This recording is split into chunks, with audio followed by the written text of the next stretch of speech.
BitShares is a world-class blockchain like Bitcoin with a digital currency platform boasting enterprise-level scalability and throughput with separations of power and self-governance baked in. Need the power of a blockchain with the stability of a dollar? We invented it and tested it for 3 years. Want to make a loyalty token, coupon, or shares in your business? We have you covered. Wish to add world-class development? This tech can fund your work. Whether for an everyday entrepreneur or computer-savvy code guru, BitShares provides tools to empower a world of unapologetic innovators to wield and share value with a level of freedom once thought impossible. Meet a community of such innovators every Friday at 2 p.m. UTC, led by Chris Herring and Fuzzy, to play a role in the evolution and advancement of this state-of-the-art project. Welcome to the BitShares revolution. You just leveled up.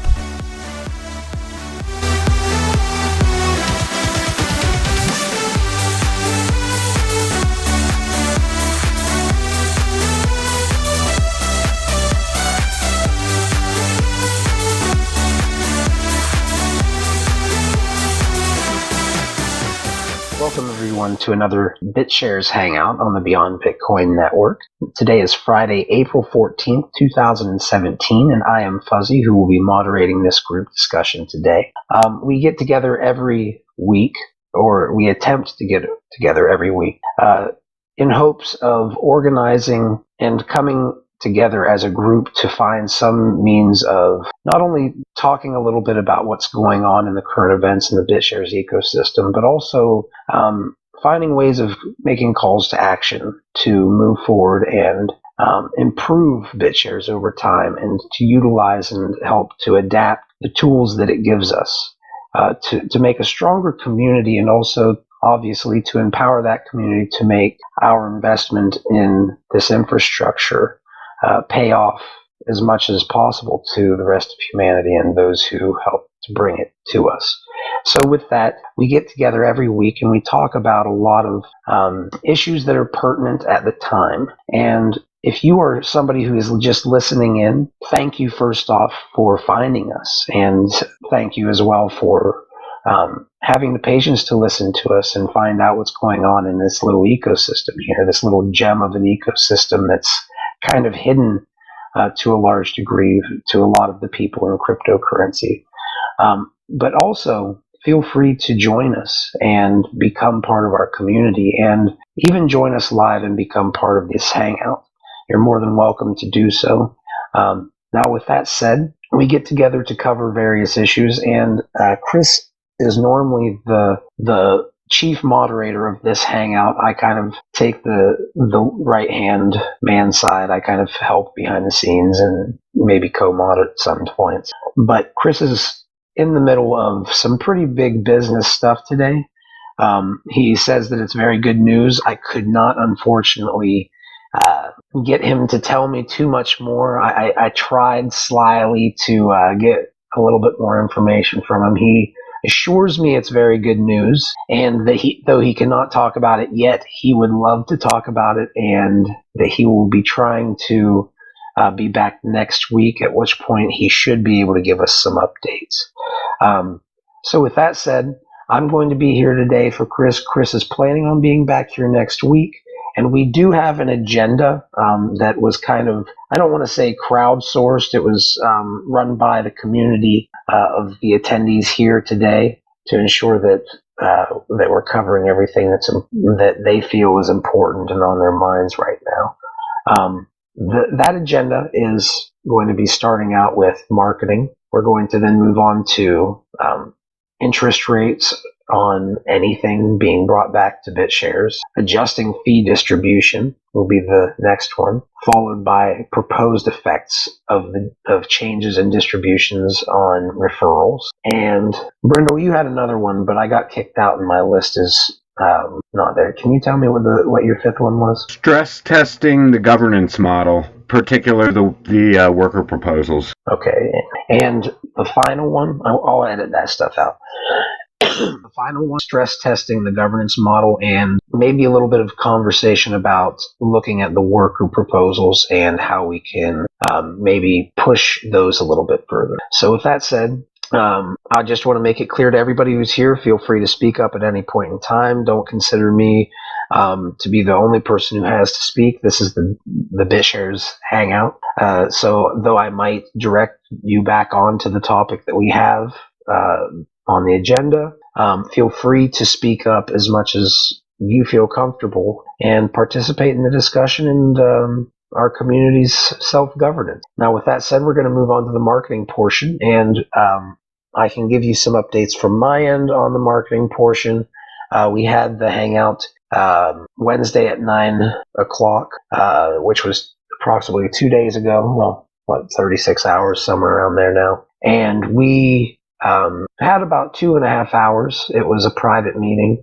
Anybody who volunteers, who's interested in that, feel free to contact Thomas, myself, Brindle, and maybe we can help you guys out if anybody else is interested in joining this little hangout that we're having. But with that said, anybody who was at attendance at the hangout, at this private marketing hangout, what were your impressions? What do you guys feel like we accomplished? And I'll go ahead and I'll step back. Well, one thing that I want to mention that's related to that, it's not directly related to that, but it's related to marketing, is in looking at RG Crypto's post on the forum, he mentioned he was glad to see that meeting occurred. That he was also mentioning that he's glad to see a holistic marketing approach discussed. But in his post, he mentioned, but there are, and I think this was also true of Crypto Octopus, who's at the meeting also. He created an article. Oh, I didn't know that. Thank you. Well, at any rate, he mentioned that there was lost my train of thought. Sorry. Yeah, that's all right.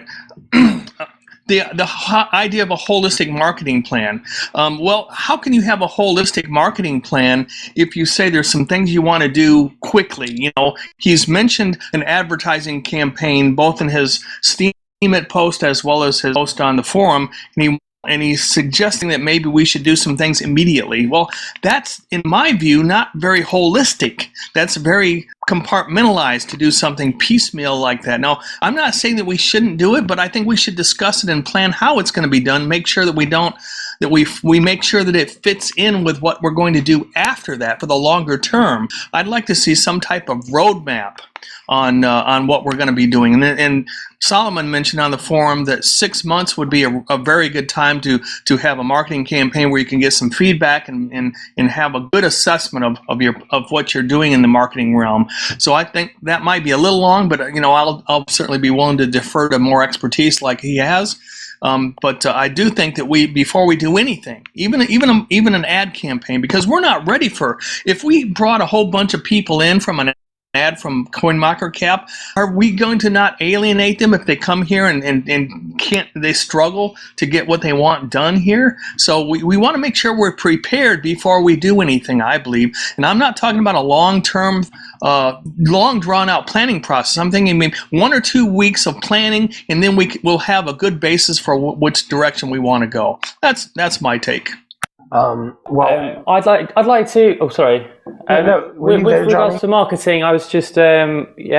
No, I'm just curious. Were you there for the hangout? I've heard a recording of it. I wasn't in attendance, gotcha. so. But you're up to date on what went on there. Yes. Yeah. Okay. Please, sorry. Go ahead. But when it comes with regards to marketing, to create a marketing plan with a large group of people is very, very hard. I think the less people involved, the easier it would be for them to execute something like a proper marketing plan.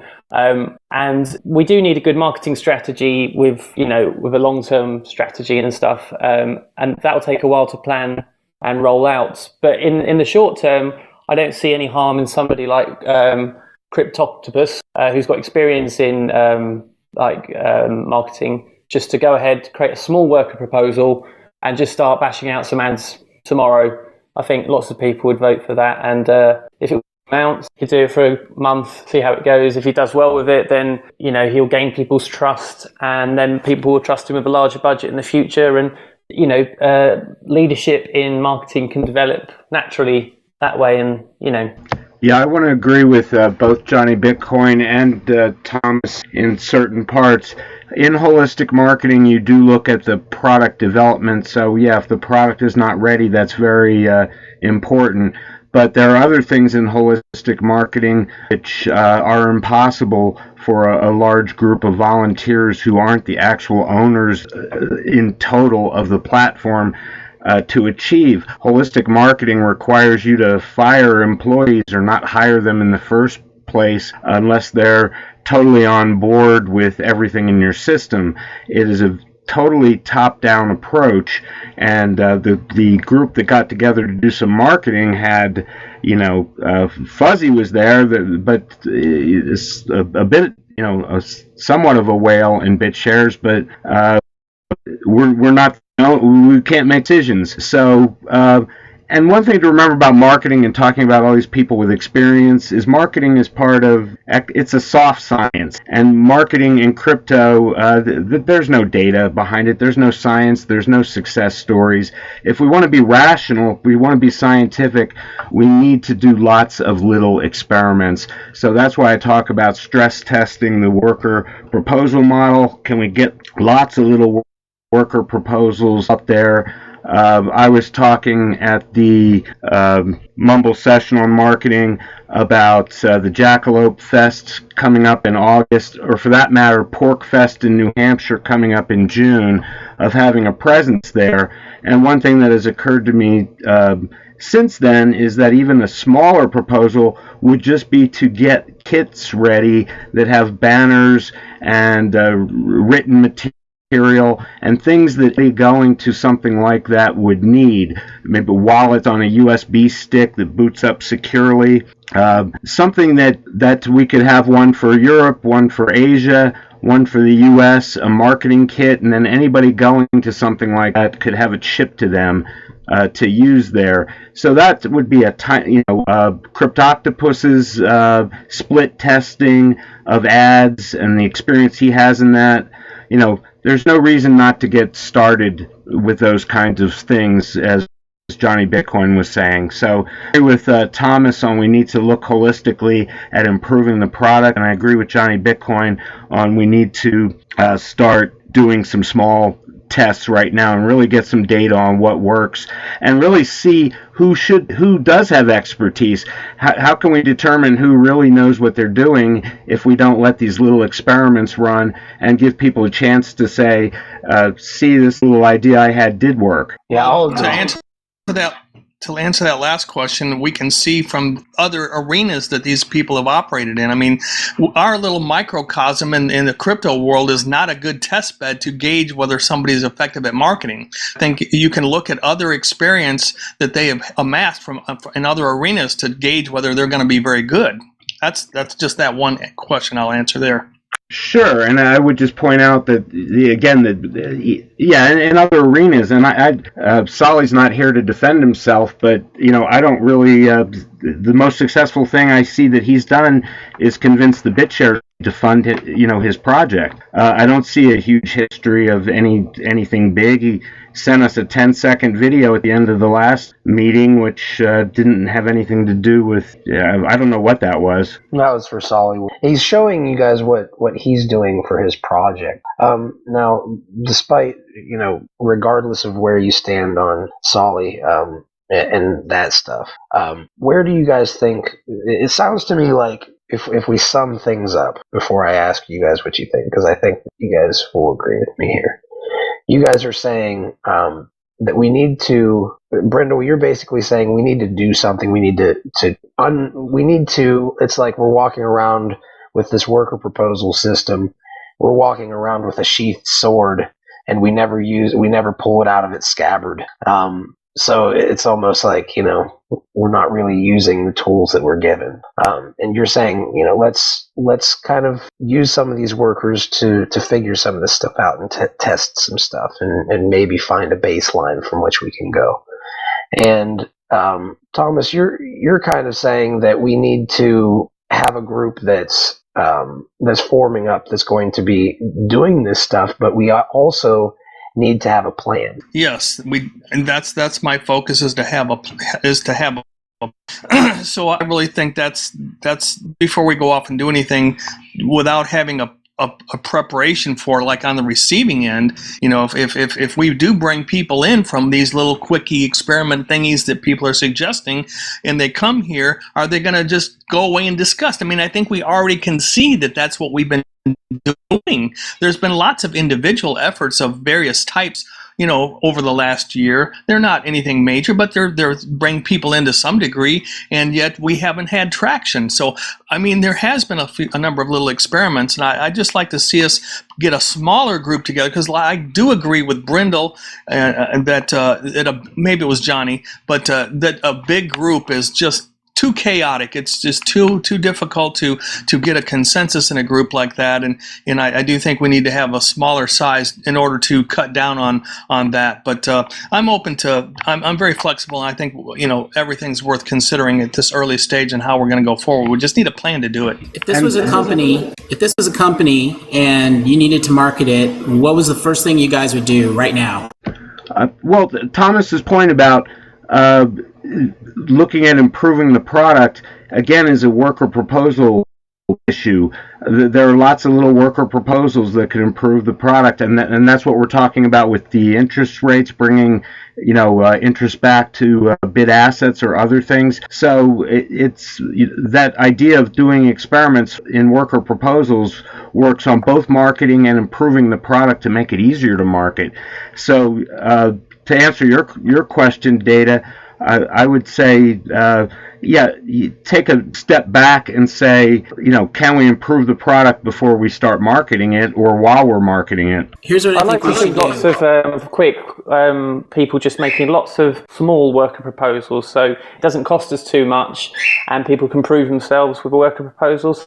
So lots of small ones, and we can hire and fire quickly, and if someone's doing a really good job, give them more money next month for more advertising. If I need to get somebody who's in marketing, the first thing I got to do is put out a help wanted ad. I need to know exactly what kind of qualifications I'm looking for, and then I need to put out a wanted ad to let those people who actually have these skills know that I'm looking for them. So I think the first place we got to start is actually letting everybody know the blockchain's hiring, and the BitShares blockchain is hiring, and put together exactly the kind of skills that the marketer that we're looking for should have, and start posting it everywhere, and then start letting people come to this community who have the skills we need, start asking for interviews, start showing what they have to offer, and then if there should be a consensus somehow taken on who really shines, then we tell them, okay,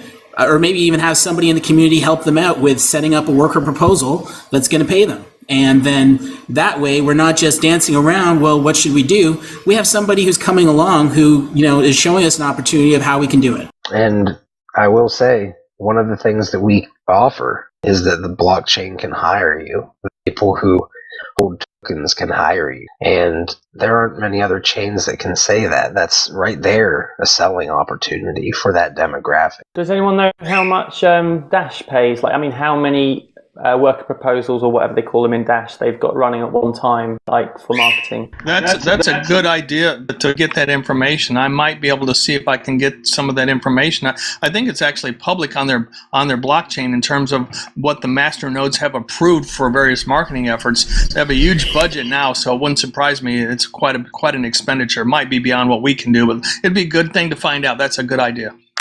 I looked up what all for Jackalope Fest last year, in which Dash sponsored a stage and a banner behind the stage and branding on their Winnebago and on ATVs and some wallets, and she got paid $3,000 for that. And so I think related to that and funding for festivals, I think any worker proposal that goes out there would discuss, of course, what they are highlighting for the event. And I think so that people can then decide whether they think that's worth putting in that type of investment or maybe using it for something else.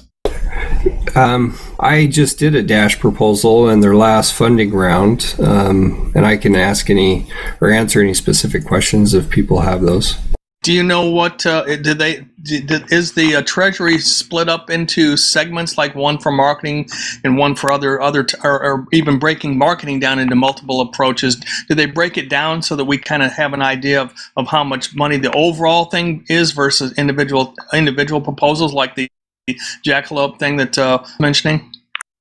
Correct. Since theirs is 10% of the block reward that is put into a temporary treasury fund for that month, basically. It's about every month it has a payout. And I posted dashvotetracker.com, where that does show the total budget, 6,651 dash. The interesting part is if they do not allocate the all of the dash, any dash not allocated, meaning 10% or higher support from the master nodes, it is basically just destroyed. That's deflationary in a market's already fairly limited as far as what's out there for people. Yeah, and that's, in my analysis, this is my personal opinion. I feel that probably the core team owns 3/4 of the masternode network for Dash. So it appears very decentralized, but they are very centralized in decision making. 95% plus are proposals that are prior approved by the core team. That was my impression too. I think that these are some things that we can get into in more depth at the actual marketing hangouts. But we have been talking, I just kind of want to give an overview about this week, and that is that we are working on getting this to be a weekly hangout. We're going to be joining up and talking about this, how we're going to move forward. I want to make it clear that we're planning on taking this very seriously. So if we're going to have people who are going to volunteer, I would like to get a worker proposal to help pay them. I think it's only fair that we give more tokens, at the very least, more BitShares to strong hands and people who work for them. So, so at least to the point where it's better for them to do that than work at McDonald's and buy it. If we can at least improve upon that, I think we have something we can do with it. But from there, some of this stuff kind of ties in together. So work with me here. Let's not try to go too far back into the marketing hangout discussion that we had this week. But the governance and workers, we talked a little bit about it. But what kinds of workers do you guys think we need to focus on for marketing? I would love to see a face BitShares, basically, similar to Dash has Amanda B. Johnson. That seems to be the most effective for the smallest investment. We have Heidi Travels, who is interested in working with our community through Beyond Bitcoin, though. The problem is that with BitShares, she feels like she's too tied to a project that people will see as, so even though we're a decentralized exchange, which means that we should be accepting everyday in cryptocurrency that wants to come to us, she sees that as potentially holding her back from being able to cover what she wants. So we would need to like really approach her about that and in a way where she understands, or we can leverage Beyond Bitcoin to help her. I would like to have somebody like Amanda B. Johnson. Heidi was very popular on Steam with our demographic. I can tell you that for certain. And I'm pretty sure anybody else here will 100% agree with me. And I think that she would be a very good person to do stuff like, kind of like what Amanda B. Johnson does. So I would say Amanda B. Johnson's greatest asset is, obviously she's attractive, but in reality she understands the Dash network at a very deep level and is able to answer very technical questions. That's the part I think that gets a lot of new interest. Agreed. There's both of them. She's a very intelligent person, but with our demographic, there's a reason why, gaming shows, talk shows and stuff, they have a pretty lady on them. I'm just gonna say it. It's just, you know what I mean? If she's nice, respectful, like a good person, like people think of her as like, a smart girl, like this demographic is mostly younger guys, like what, from probably about 20 to 40, somewhere around there. So I've actually talked to Heidi about this, and I think that she's very interested in working with us. I just would like you guys to consider it and keep it in the back of your mind so we can maybe consider it in the future. We also have Mr. Wang from... I think beautiful women do make for good PR women. They do. In all industries, beautiful women are really good at PR, and especially in a male-dominated industry like Bitcoin, because who doesn't like a pretty face? I don't care if that's sexist, but it's true. But with Amanda, she is very technical, and she did have her own show called The Daily Decrypt, and she has a wide, deep knowledge of a lot of different cryptos, and that's what made her stand out so much. I mean, we could even try and poach Amanda, because her second favorite cryptocurrency is BitShares. We probably can't afford to pay her like Dash That's does. what I'm questioning. But if she ever gets bored of Dash, then it'd be great to have her back for BitShares. So I'd like to get back to what I said about ago regarding putting a help wanted ad, because here we are bouncing around two girls. That's not exactly, there's I think several billion or at least billions in the world. I'm sure that we could probably find at least a handful that'd be looking to join us. Just to tell you a little bit about my own experience with having a girl on the team. I'm sure you guys have seen in the Pure Plays team, we have our own Robin. And just so you know, Robin comes from a background where she knows nothing about Bitcoin. We were the ones that introduced her to it. And with that, we have introduced her to the entire crypto world, and she's fallen in love with it. And I think that the thing that's valuable in having somebody like that isn't already in it is that they come from a perspective of needing to and wanting to people who are not in this echo chamber, which is the crypto echo chamber, which all of you are in. All of us are in. So it's more valuable to have somebody who's from the outside than the inside, because they can deliver the message more effectively than somebody who is an avid follower of crypto.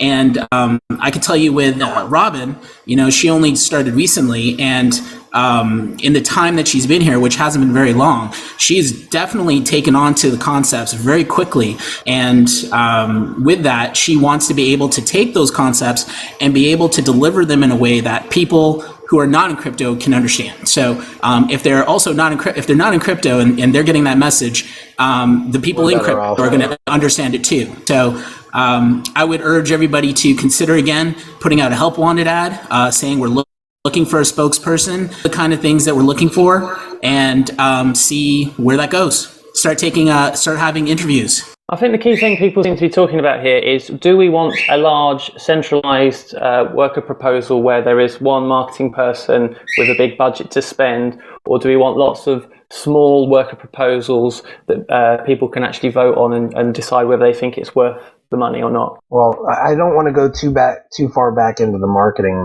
like the direct marketing, but since we're talking about workers with it, we were talking that we're in the workers segment, because I moved these around a little bit in different order, guys.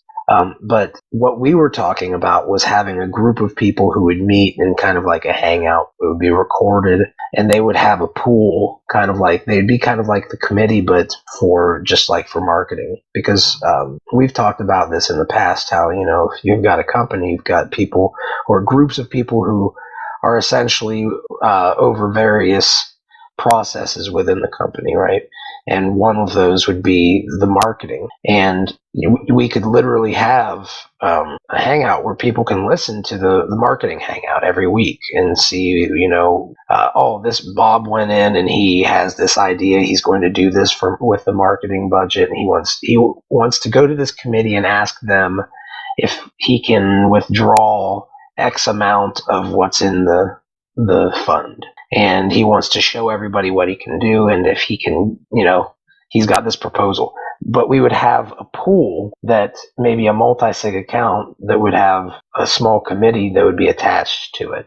and then people would join up, and then they would make the decision, and it would be archived too. Oh, and just real quick, is having a multi-sig account a good idea? Doesn't it slow things down and make things more complicated because you have to get agreement and approval from everyone in the multi-sig to get on with a task? No, because here's the thing: if you, let's say you, Johnny, Talkinator, and Thomas are in here, you're running it, and you're saying, okay, I come in and I'm like, I would like $100 worth of BitShares a week to give away to people who join our Hangout, our Whale Shares Hangout. And you guys can then, say, okay, we'll ask the questions and we're recording it.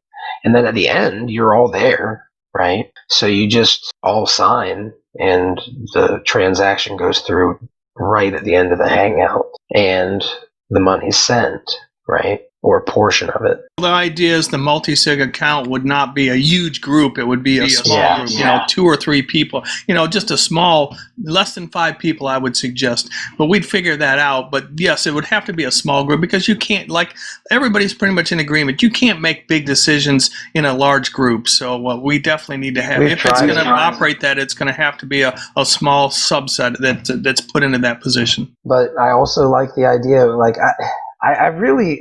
Personally, I think this is something that we could come to the agreement on, but we should talk about is what Data was saying, putting up the ads. We've done it before. The blockchain is hiring. We were the first people to be able to do that. Yeah. I would like to see already, don't they? Huh? I'd like to see someone market us, yeah, that can put it together, that wants it enough where we're not asking them. Even with Amanda B. Johnson, she put in the proposal. It was on her own thing. I want someone that really wants it enough to put themselves out there without us persuading. That would be ideal in my view as well. This comes from the fact that it's the shareholders give consensus as to whether we spend money from the blockchain to do marketing things. And a lot of shareholders are Chinese. We forget that because we have this Western Hangout. A lot of the shareholders are Chinese. And when we come in and say, we need a pool of $5,000 a month for a marketing budget, because Chinese wages are a lot lower and they see that we're asking for that, I'm not sure we're going to get support from the Chinese. And in addition to that, not only the quantity, but also who is the target of the marketing campaign, especially consider the Chinese bit holders. Yes, those are extremely important points, and that's one reservation I've had from the very beginning about being able to get a worker proposal approved. That's why planning and making sure that we have the ability to convince the people that are voting for this worker proposal are going to be favorable to it. So that's an extremely important point, how important the Chinese are in terms of getting a proposal passed. But to follow up on Data's point, perhaps... Sorry. Oh, sorry, Johnny. Just quickly, maybe even before forming a committee and having solid ideas about how to pursue it, maybe Data's ideas has merit in that we can just put out a call and then see what comes up. In terms of spokesperson, right? I think that was Data's point. I think, or was it for marketing? They kind of mixed together. We were talking about marketing, and then Data was talking about that, and then he got cut off. Then we forgot about him. He brought it back up, which is still in the workers area, really. It's something that's frigging important for us to say. We have worker proposals here, guys. We were the first, and Dash got it now. If there's ever an encyclopedia, somebody's going to say that Dash was the first with them. And it's kind of sad. Wikipedia says that. Huh? Wikipedia says that Dash was the first one. Who says that? Wikipedia. Oh, really? Wow. Yeah, that's not right. It doesn't matter, though, if it's right. It mentions BitShares, but there's also a bit that we can do, and it's cheap, is that there's no Wikipedia article for BitShares. There are mentions of BitShares in different articles, but there's no article for BitShares itself. We had one, that's a long story, but okay, so workers and governance is where we're at. Is there anything else that you guys feel like we need to talk about on this topic? I mean, I'm trying to split it into about 12-minute segments. I'd like to see some data on how many worker proposals there have been in the whole history, how often they've gone through, and then we can look at that metric and just try an experiment where we see if we can double that number in half the time or something along those lines. But why? Why is there an interest in just doubling worker proposals? To get them approved, or you actually just want to stress the mechanism on the blockchain? A little bit of both, but primarily to get small experiments approved and see what works. From the standpoint of doing that research, Brindle, I think that's a good idea to see what the different cultures, what proposals the Chinese community have approved, what proposals the Western community has approved, so we can actually mine our blockchain, because all this information is on the blockchain. If we can mine the blockchain to gather that information, it's kind of a marketing research to see how different segments of the shareholders weigh in on different types of proposals. I'd like to see more of like what BitCrab did. He just did a small, simple proposal to put an ad on the front of a big Chinese currency website, and it got approved, and then it expired, and that was it. And small experiments like that would be great to see. Yeah, I would like to see the results from that, because we don't know if it was effective or not. But I agree. And we called for that last week, if not maybe the week before, to get information about what was the result of that campaign, because that's, if you're going to do an experiment and figure out whether something's effective, you've got to have feedback, and I haven't seen that feedback posted to the forum or elsewhere discussed. Well, I guess something that would be important that we walk away with from this with then is data. Where are we going to get the data from that we're going to tie to the marketing activity? That's a pretty important thing. I guess we can see how many new users come in a day. We can see how many active accounts there are.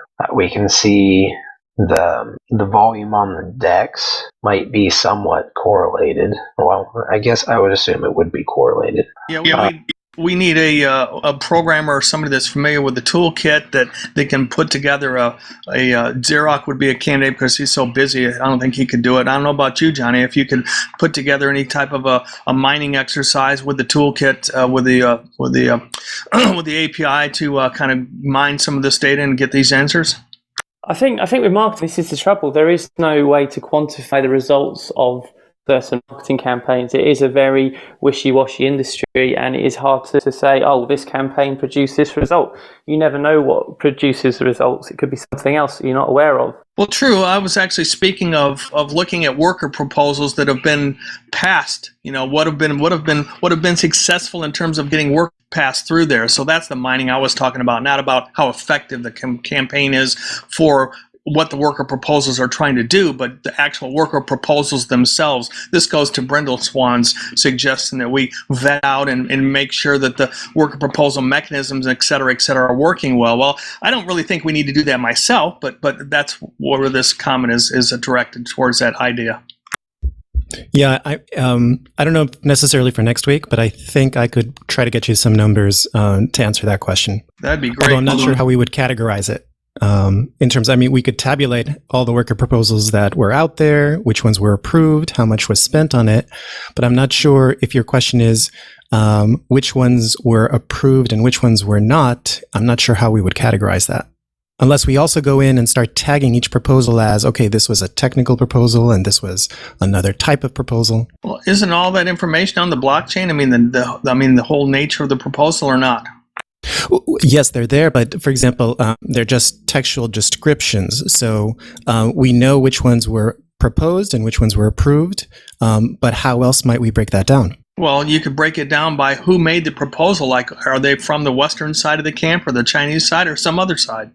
That seems reasonable to categorize it that way, and I'm just not sure how easy it would be to actually identify that. Yeah, there may be there may be a gap there from standpoint. Basically know an account name, you don't necessarily know whether that account represents the Western, Eastern, or whatever type of influence. Some of it, I think, it would be pretty obvious, because these people would be members of the community that are well-standing, so we can figure that out. So it wouldn't be that difficult for many, but maybe not for all. So there is some looseness there that you would probably need some interpretation for. Well, it looks like... Go ahead. I was just going to kind of, I was going to just say, well, we're right there at the 9 o'clock hour, so we actually are kind of at an ending point. If the agenda is clear enough for you, Fuzzy, to move on, I would suggest we kind of be punctual and get into the Beyond Bitcoin, but this is up to you. I would like to cover just a couple more things that are on the agenda really quick. I know that we really got the governance and the workers and stuff. That's something that's important. The marketing, those two are core. But we really do need to consider the adjusting of the fee distribution for bringing interest payments back to BitShares. Maybe we will discuss that a little bit more next time. If you guys are interested in doing that. I would suggest we do that because that's a big topic. I would have liked to have discussed it, but there's too many big topics for the 1 hour we have here. But to try and get into that now would take more time than I think the topic deserves. So my vote would be to defer that discussion to next week. And or the after party. Yes. Okay, well, the big issue is that those who listen to these, they don't listen to the after party. They don't get the after party. So I like to have those things talked about in the official one, not the one where we're just kind of like hanging out and saying whatever, talking about whatever, going off on tangents if we really want to, and not even caring about reeling back in. I want to make sure that we have it all, together. So let's go ahead and let's just, if you guys don't mind, we'll cover these, or we'll ask Chris if we can cover these next week. I'll make sure to text him and let him know that I'd like to cover them next week as well. But the interest payments back to holding bit assets, I think it's something that's extremely sexy to anybody, grandma, anybody who says, wait, my bank account doesn't pay me 5% on my dollar. You're telling me I can hold bit whatever and earn 5% on it? You see, that's something that's sexy. I think we need to take care of that. I think we need to talk about the adjusting of the fee distribution, which is what the community is talking about. Whether it would even be effective, whether, there would be any bad things that might come from it too. And the proposed effects of those adjustments of the fees onto referrals. So those are three things that kind of go together, but I'd like to make sure that we cover it next time.